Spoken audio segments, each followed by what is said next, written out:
Hello,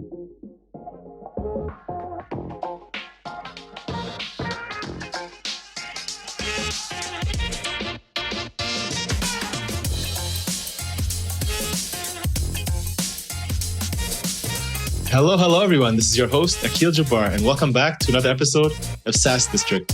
In today's episode, we'll be talking about how to thrive for revenue in 2023 during a market downturn. Today, we have our guest, Scott Stouffer, joining us.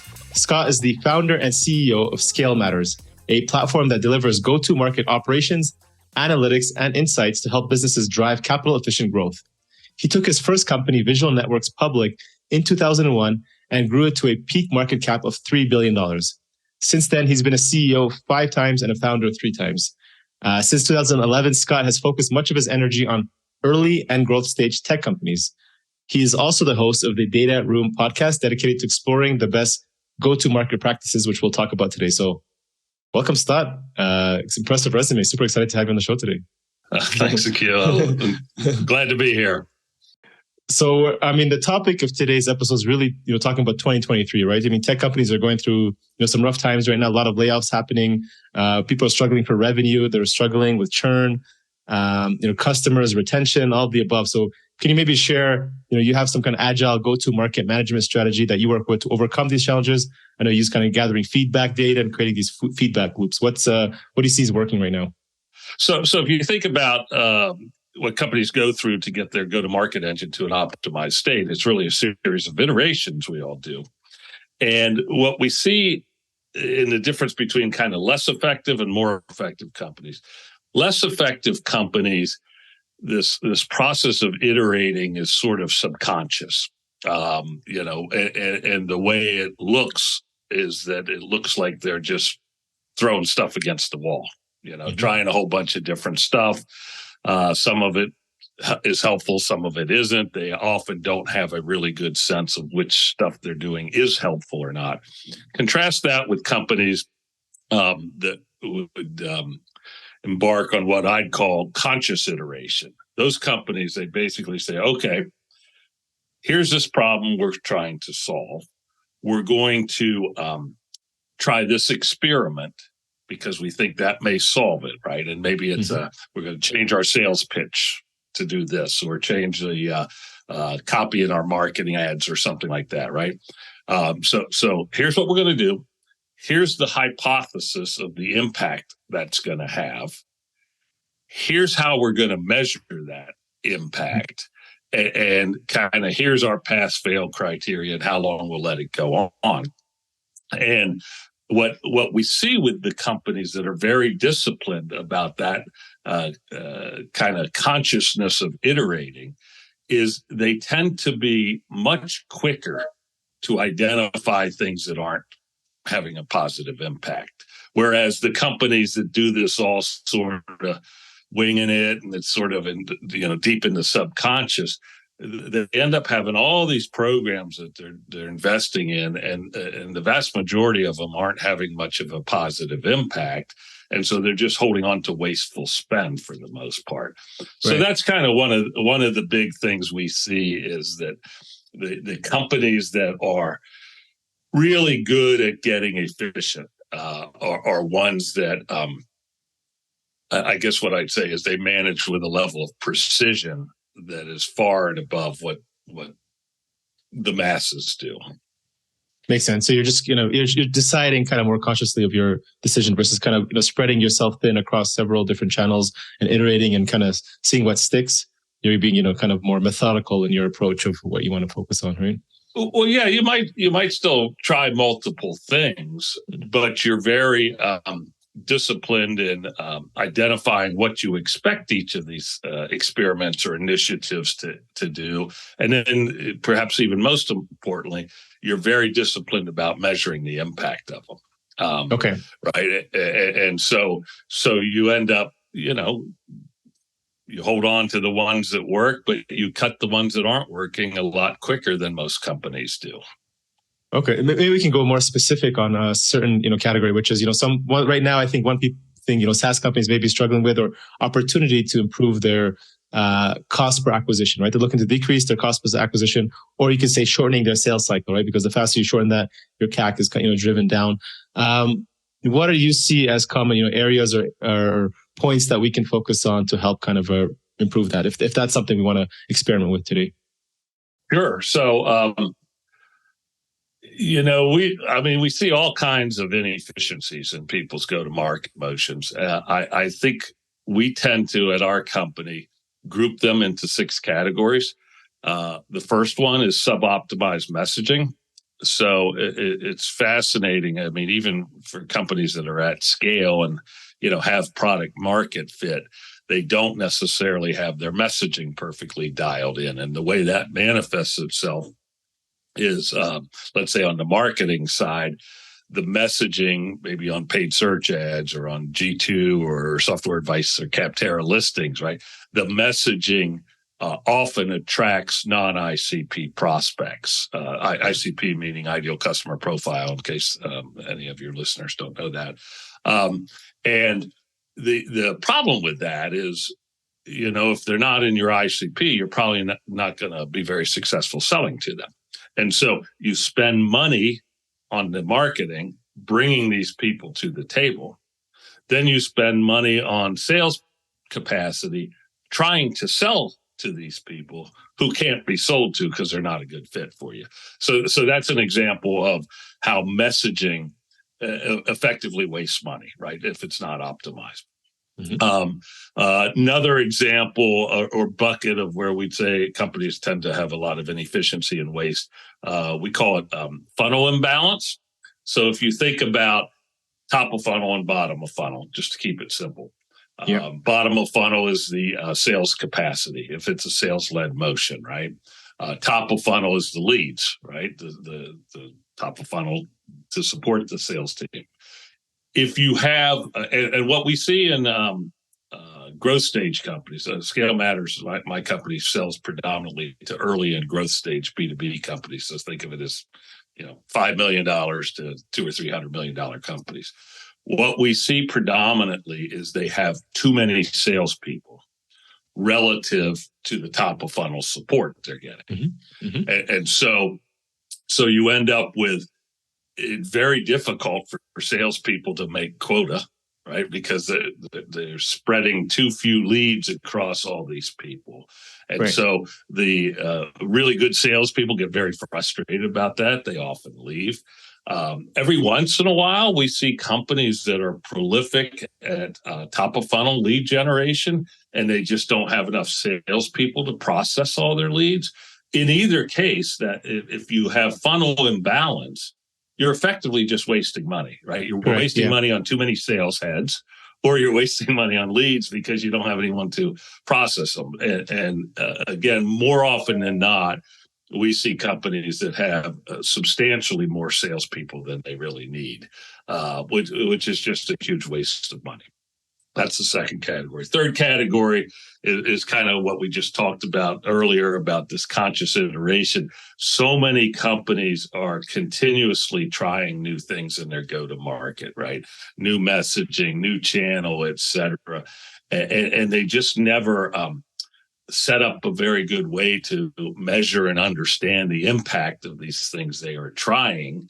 So they just hang on to poorly performing initiatives much longer than they otherwise would. Fourth category, I'd say, is suboptimized channels or strategies, right? Think of what are the strategies we use to source new prospects? Maybe we do some events. Maybe we do cold call outbound BDR/SDR prospecting. Maybe we do paid search ads, paid LinkedIn ads, maybe some content syndication. All of these are different venues we invest in to bring new prospects to the table. Most companies have a pretty good idea of effectively what their cost per lead is across these various channels, but most companies don't have a good idea of how much does it cost us to acquire $1 of revenue, or let's say to acquire a customer, when we source it from paid search as opposed to outbound prospecting.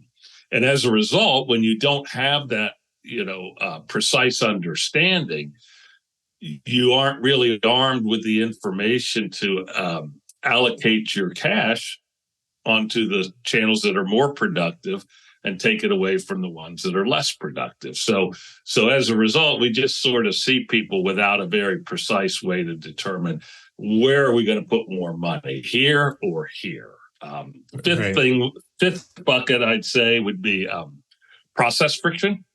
So if you think about a traditional model where there's inbound, somebody comes to your website, from the point they hit your website to the point they become a new customer, maybe there's 10 steps. Each one of those steps is an opportunity for leakage or friction, or, to your sales cycle point, for delay, right?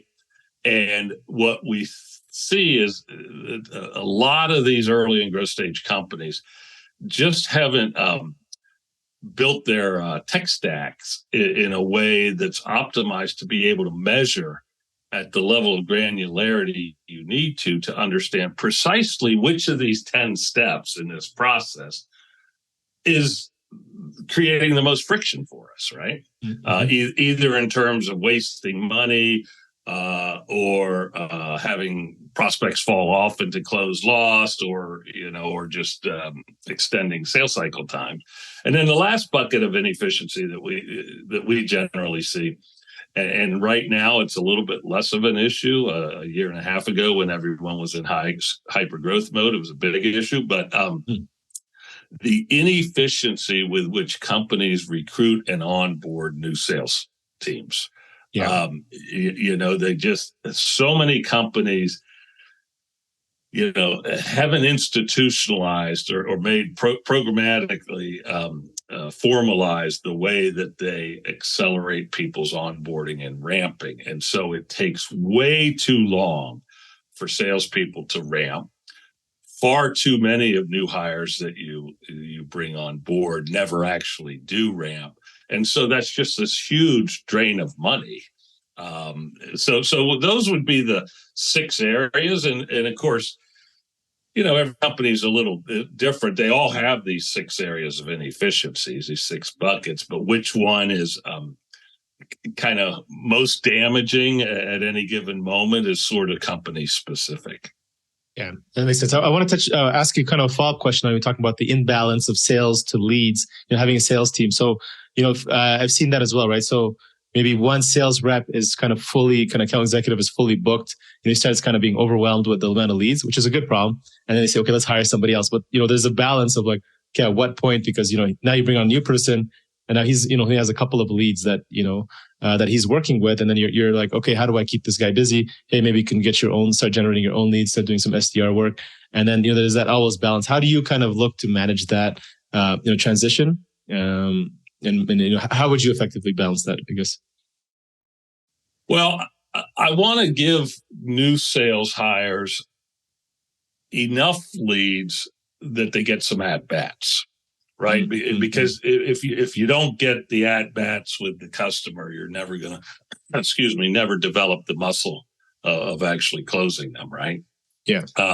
So I think companies that have this philosophy of new hires have to generate all their own pipeline, I think that just delays the whole process of ramping.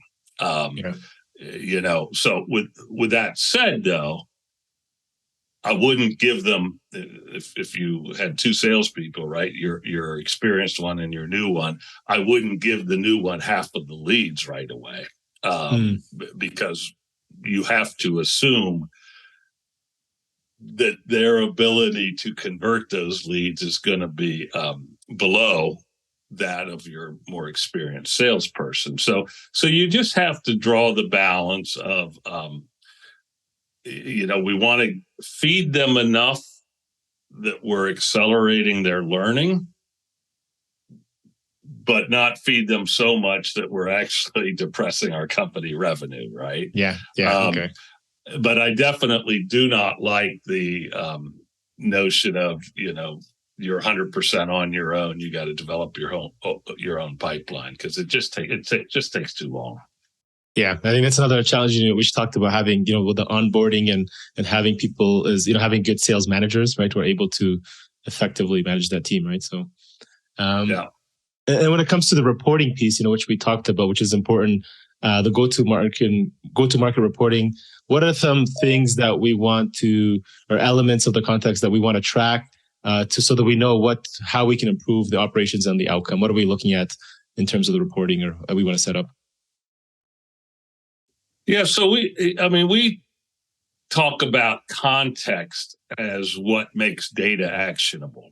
Right. And so if you think about, most people who have been in leadership positions and go to market, they're overwhelmed with Salesforce dashboards or KPI scorecards or, what have you. But, by and large, companies or people have become numb to looking at this stuff because nothing jumps off the table as highly actionable. And so we think if you add context in terms of how you analyze data, it actually starts to surface stuff as actionable. 5 types of context that we think about. One is the context of time. So trending, right? Looking at certain important metrics or KPIs and how they're performing over time, either as a trend analysis or period versus period, right? How are we doing on conversion rate from stage 2 to stage 3 this quarter versus same quarter last year, right? So that's a time as context. Another part of time as context is in relationship to events. So let's say, hypothetically, again, a simple example because it happens a lot, but the sales team decides to change their presentation and slide deck that they use for discovery calls. So you want to capture that time that new one goes in as an event. And then part of the reason you would change that deck is because you're assuming that it's going to have a positive impact somewhere in the sales process. So then you want to start measuring specific metrics that are related to that versus when that sales pitch actually changed, right? So that's context of time, but specifically to an event. Second context that we think is very important is plan or model. Too many companies, they have, let's call them new bookings goals, but they don't actually reduce those goals into a very precise blueprint or model of how they should get there. And we think they should make very granular models and then analyze actual performance against those models. Because if you think about it, the model is basically codifying your assumptions. Like if you say, we're going to grow our new bookings from 10 million this year to 15 million, 10 million last year to 15 million this year, you need to have some reasonable detail behind why you're actually going to do that, right? Why are you actually going to get a 50% improvement? And that's how you codify your assumptions, is by building these models or building these plans. And then when you're actually analyzing actual performance against those models or plans, it allows you to zero in on, okay, were our assumptions off? Was there something wrong with our assumptions, or is our execution really at issue here? And it just helps focus the leadership teams around where they should put their energies on trying to improve. So time, plan. The next piece of context we call causality or root cause. And so, for example, think of a funnel, right? There's 10 different metrics that you look at along the funnel. One of them in the top of funnel may be affecting all the rest of them beneath, right, down in the bottom of the funnel. So that you don't react to the symptom, it's important to be able to understand the cause and effect issue of one metric relative to another, which is what we call the causality thing. And that way you end up identifying what the root cause metric that's creating this issue is, and then you focus attention around initiatives that can fix that part of your process. Fourth out of five is what we would call significance or impact. And again, there's so much data produced, by the tech stacks of these companies, right, in the sales and marketing world. And, leadership teams just don't know which data at any given point of time is most important for us to focus on. Exactly. And so if you can get context that basically says, hey, of all the things going on in your environment, the fact that your website conversion rate is at, to demo requests is at 0.7%.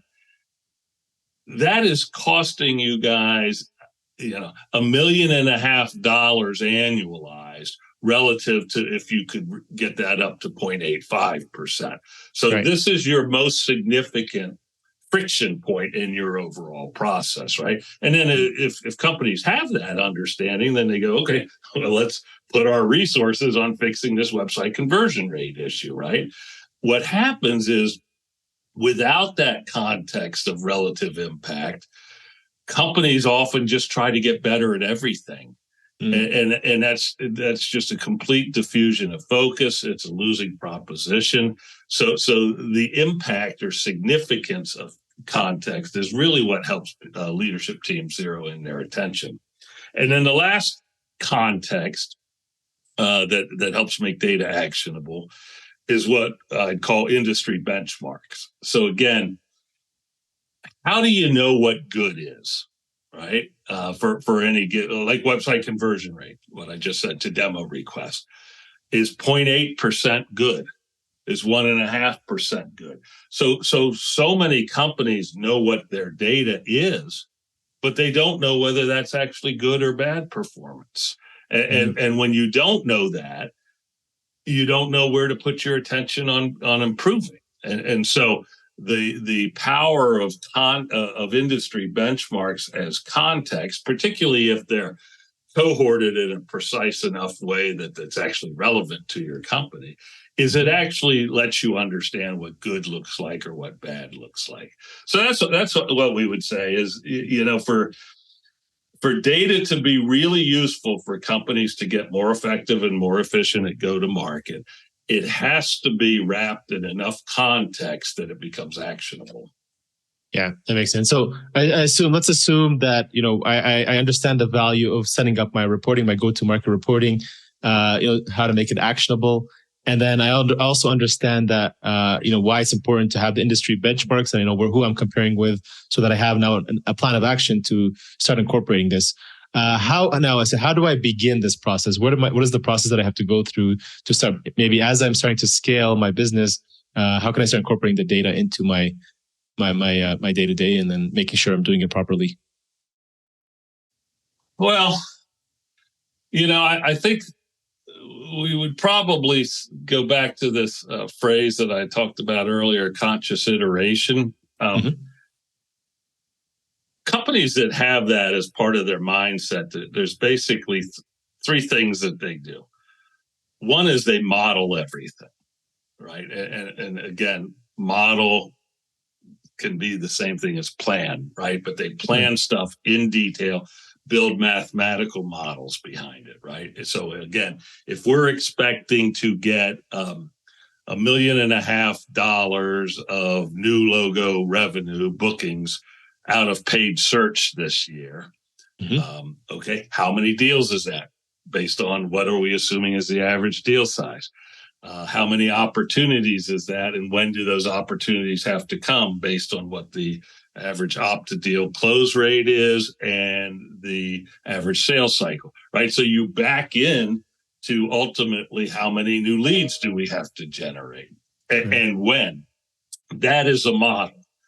So step one is you model your motion. Step two is you have to be able to measure at that same level of granularity. And far too often, particularly in companies that are kind of sub $50 million, they've never really set up their tech stacks in an ideal way to measure stuff properly. And part of the reason is, if you think about it, it's very natural.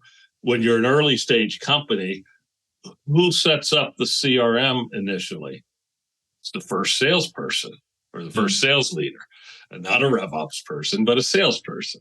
Who sets up the marketing automation platform? The first marketing person. Again, not a marketing ops person, but a marketing person. And so these tools often get initially set up in a suboptimal way, right? And therefore they aren't positioned to be a strategic asset to measure at the level of detail that companies really needed to.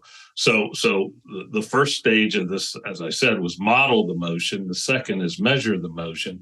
And more often than not, that means making some substantial changes to the way your tech stack is set up so that it can measure full funnel, right, top to bottom of the process, but at a level of granularity that the data actually becomes useful to you.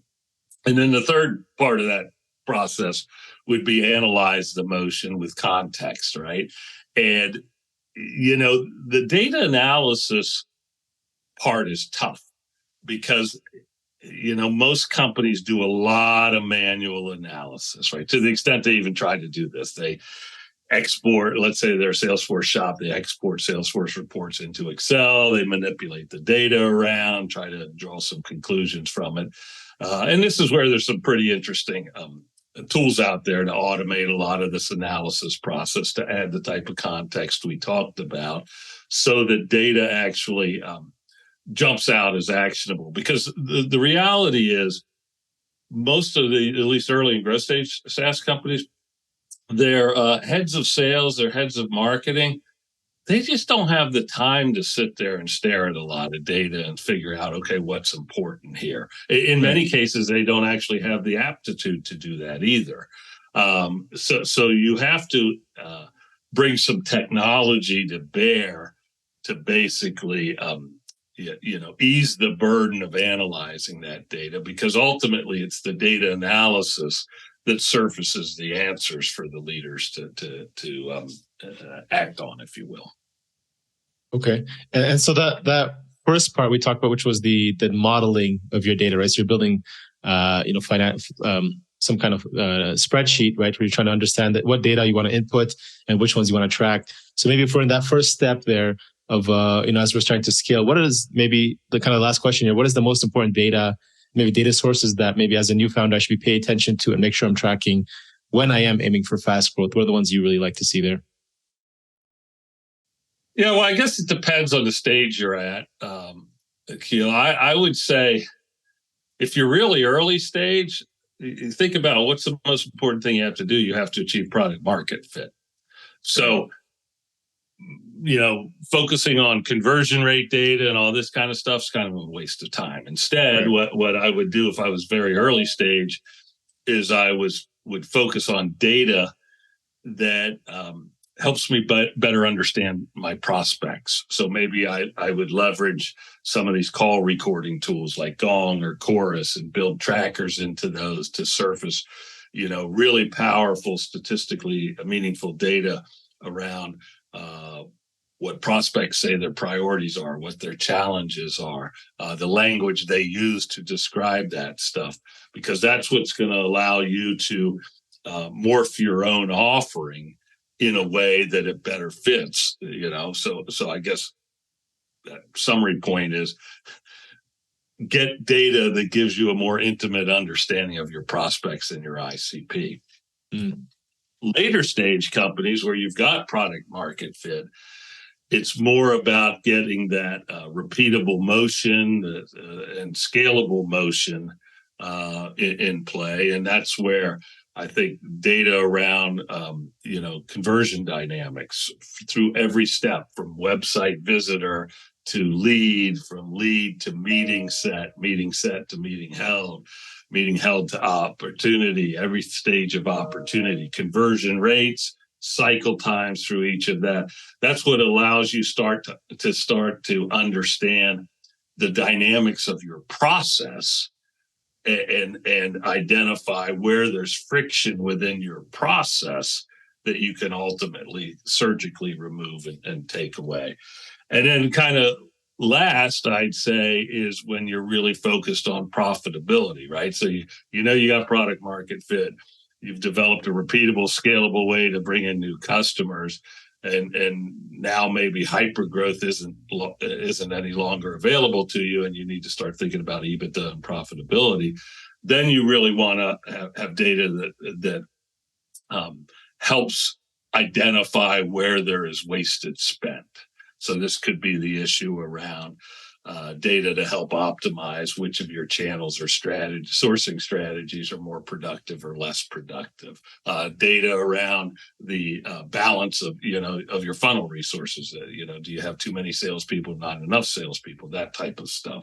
So again, there's no single answer of which type of data is most important. It really has to do with the stage of development the company is at. Yeah, that makes sense. Okay. But as in general, I mean, at least that's a good framework to understand depending on where you are in the journey. Cool. So thanks, Scott. I think that was super helpful for our audience, maybe to give them some tips on maybe how to structure their reporting, their go-to-market strategy. But if they want to learn more, obviously they can check out your platform, ScaleMatters.com. Scott, ready for the rapid fire questions of the show? Yeah, let's go. Yeah, let's hear it. All right. Scott, what's one activity you enjoy outside of work that gets you into flow state? I'm going to give you two activities. Okay. One is golf, because I struggle with it so bad that I am very frustrated when I'm golfing, and that makes work a pleasure to do. But probably at flow state, I actually enjoy doing handyman projects, construction stuff around my house, and one of the reasons that I love that is it's therapeutic. I mean, it basically consumes my attention, which allows me to actually get my mind off of work, and so that's a big benefit for me. Love it. So 5 times CEO in your career, what's one piece of advice you wish you had known, and if you can go back in time, you would tell your, say, 25-year-old self? Yeah, I'd say, just to give a little background before I answer this. So I'm a degreed electrical engineer, and like many people that have engineering backgrounds, you tend to be very believe in structured logic, right? Mm-hmm. The advice I would give myself, and I still have to remind myself of today, is that unfortunately, logic doesn't always prevail. Right. That's right. I mean, as long as there's humans involved, then logic doesn't prevail. And, it took me a long time, because I would always think, well, logically, this is the conclusion people have to get to. And it just doesn't work that way. So, particularly if you're a founder with an engineering background, I think the sooner you can become comfortable with ambiguity and illogic, the better off you will be. Yeah, I understand that. Myself as well, an engineer, we think that we're all rational people, but no, as soon as we accept that we're all irrational and nothing will ever, as much as you like to control things and things go exactly as you hope, it never does, right? Exactly. It rarely ever does, yeah. Cool. What are some of the biggest challenges you're currently facing in order to continue to grow and scale your company? ScaleMatters, meaning what's keeping you up at night these days when it comes to your business? Yeah, well, like any software vendor, the macro market conditions are a little challenging right now. Just many companies have sort of put the brakes on buying anything. I mean, the good news for us is we actually help companies get much more efficient. So the mind shift towards efficient growth has been a little bit of a tailwind for us. I would say, though, more generally, our biggest challenge that I think about a lot is, while we are a software platform with a little bit of services, we fundamentally are trying to transform the way companies operate their go-to-market functions. And, organizational transformation or organizational change is not easy to do. It takes a while, and so we're trying from the outside in. I mean, I probably not a lot different than some strategic consultants would do, right? Mm-hmm. But we get hired to basically, or get purchased to basically help these companies change the way they do their go to market. And Right. and that's just it's not always easy because there's a lot of there's a lot of inertia. Yeah, that's an educational game, right? We have to kind of rewire and show them what the value is, but if they're not really, in that zone of understanding that concept, makes sense.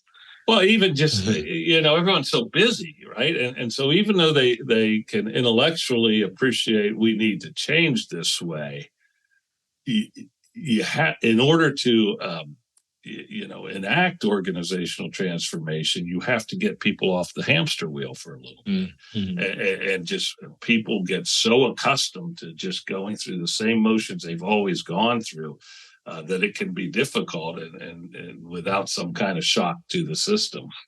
That's right. Well, if you give them a perfect solution, it's like, hey, this is going to work for you, and they accept that this is going to work. It's like, oh, no, I don't have time to actually implement it and do all the work that comes with, this. I already have all this other work, right? So, yeah. Yeah. Scott, who or what are some of the best 3 resources? This can be books, mentors, or people maybe you follow in the space that you say have been most instrumental to your success over these last few years and your journey. I guess a couple books jump to mind. The first one is called The Goal, Goal. It was written by Eli Goldratt, and it's actually a novel. It's a business book, but it's written as a novel. And it introduces this concept called constraint theory. And you can think of constraint theory loosely like weakest link, right? A chain's only as strong as its weakest link. Well, constraint theory says, and this was all written around a manufacturing process, the process is only good as the most constraining step in the process, right? And so when we think about go-to-market efficiency, we really think about how do we identify the constraints, right? The friction, the points of inefficiency, because the way companies are going to get better is by eliminating the friction. And I think that book, the Goal, with this concept of constraint theory, is very, it provides a very good framework to think about that. Okay. The second thing that I'm a huge believer on is focus. And there was a book written a few years back by, I believe the guy's name is Greg McCowan, called Essentialism. Great book. And it's fabulous, right? And it basically just talks to this point we've touched on a little bit, which is companies try to do too much, and therefore they don't do anything particularly well. And if they were much better at legitimately prioritizing stuff and saying, this is the highest impact thing we can do, we're going to put all our resources around that and get it done, and we can ignore this other stuff for now, then I think companies by and large would be better off. So those would be the 2 things that I kind of use as my business guiding Bibles, if you will, or The Goal and also Essentialism. Love it. Yeah. Essentialism is great. Good to always have to reminder and go back and read that book to remember what's important. Scott, what does success mean to you today? Whether they're, personally, business, financial, life, there's no right answer. Well, for ScaleMatters, we started the company with a bit of a mission. And that mission was to improve the probability of success for early stage tech companies, right? Because so many of them waste a ton of their precious capital on sales and marketing and never get it going. And so our view was, look, if we can provide data to make this go-to-market stuff more effective without burning through all their capital, we're going to improve the probability of success. So right. I would say one measure of success for ScaleMatters is if we actually manage to do that. right? If we build our own sustaining company, and we do that by improving the outcomes of early and growth stage B2B companies. A personal measure of success. So you mentioned at the beginning of the show that this is my 5th time as a CEO. Interestingly enough, my first time, the company I founded, Visual Networks, was my most successful company. Mm-hmm. So, one might say I've spent the 20 years since then trying to prove that wasn't a fluke. So the importance of ScaleMatters succeeding to me personally is to show that I can have a similar success. It's an accomplishment issue that I had with my first company. And, I guess the third thing that I consider success and have for quite some time is if the companies I start or run can themselves become a breeding ground for future entrepreneurs. So we try to be very transparent at our company and have the employees all understand, our financials, what it means to go about raising money, what, different investor profiles are, right? So that people actually understand what I'm thinking about every single day. And part of that is because it causes better alignment internally, but part of that is because I want people to grow. So if they have a desire to be entrepreneurial, they'll at least be starting with some knowledge beyond nothing. Yeah, fair enough.